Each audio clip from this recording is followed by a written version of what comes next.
اعوذ باللہ من الشیطان الرجیم بسم اللہ الرحمن الرحیم یا ایھا الذین آمنوا لا تتخذوا اليہود والنصارى اولیاء بعضهم اولیاء بعض۔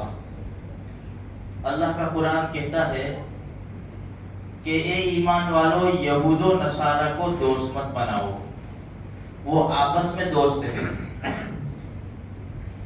یہ جو قومیں ہیں یہود و نصارہ، اس میں سب سے زیادہ خطرناک دشمنی رکھنے والی قوم مسلمانوں سے جو ہے وہ یہودی ہے۔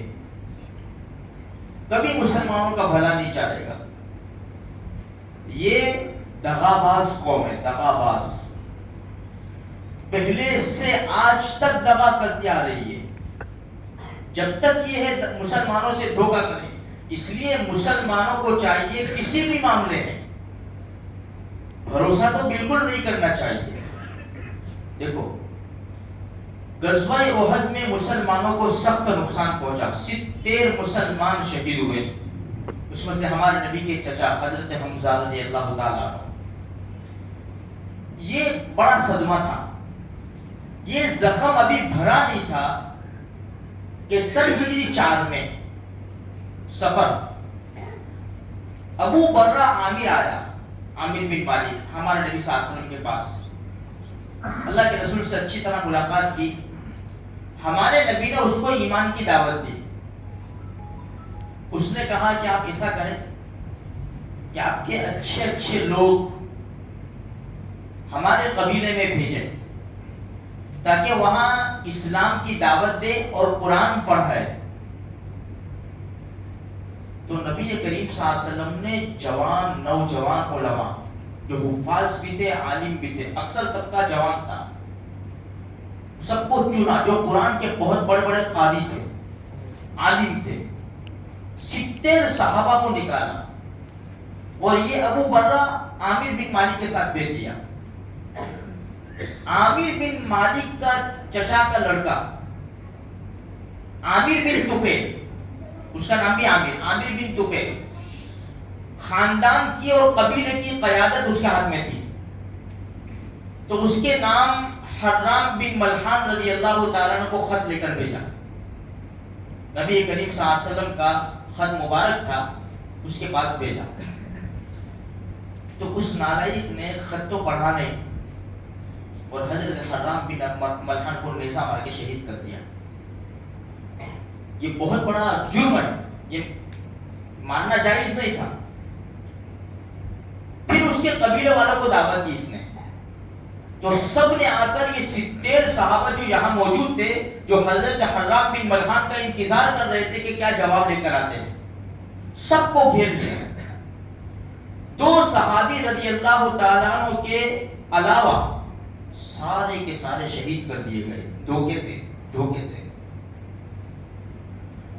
اللہ کے رسول صلی اللہ علیہ وسلم کو جبریل نے تو بتا دیا کہ یہ 2 صحابی رضی اللہ تعالیٰ جو بچ کر آئے تھے، انہوں نے پوری داستان سنائی۔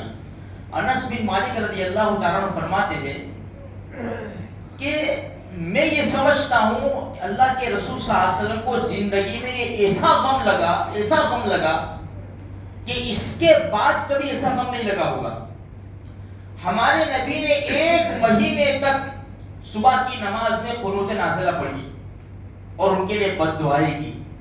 اتنا بڑا زخم لگا کیونکہ دھوکے سے شہید کر دیے گئے۔ اب آ جاؤ، آج 1400 سال کے بعد، ہم نے دیکھا نا ابھی ہفتے پہلے، چلو ہم تم کو باہر نکالنے کے بعد 150 فلسطینی جا رہے تھے، بیچارے بچے عورتیں سب شہید کر دیا۔ تو یہ قوم بڑی دھوکہ باز ہے میرے بھائیوں۔ ہم تو بس دعاؤں کے سوا کچھ نہیں کر سکتے، ہم صرف دعا۔ دیکھو، مسلمان ہوتا ہے، مسلمان کے اوپر بھروسہ کیا جا سکتا ہے، غیر کے اوپر نہیں۔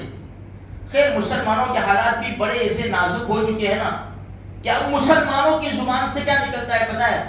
اس سے تو غیر اچھے، لیکن یہ جملہ صحیح نہیں ہے، اس لیے کہ جس کے دل میں لا الہ الا اللہ بسا ہو، چاہے کتنا بھی گنہگار ہو، جب اللہ اس کو ایک نہ ایک دن یعنی جنت میں داخل فرمائے گا تو وہ تو کبھی بھی نہیں جائیں گے۔ جو کفر کے اوپر مرے وہ تو کبھی بھی جنت میں نہیں جائیں گے۔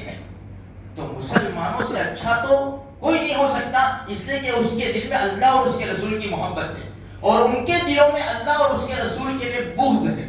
تو میرے بھائیوں، کہنے کا مقصد یہ ہے کہ جس قوم سے ابھی پالا پڑا ہے نا مسلمانوں کو، فلسطین کے اندر، فلسطین کے اندر، وہ بڑی دھوکہ باز قوم ہے، بڑی دھوکہ باز، بڑی عیار قوم ہے، مکار قوم ہے میرے بھائیوں۔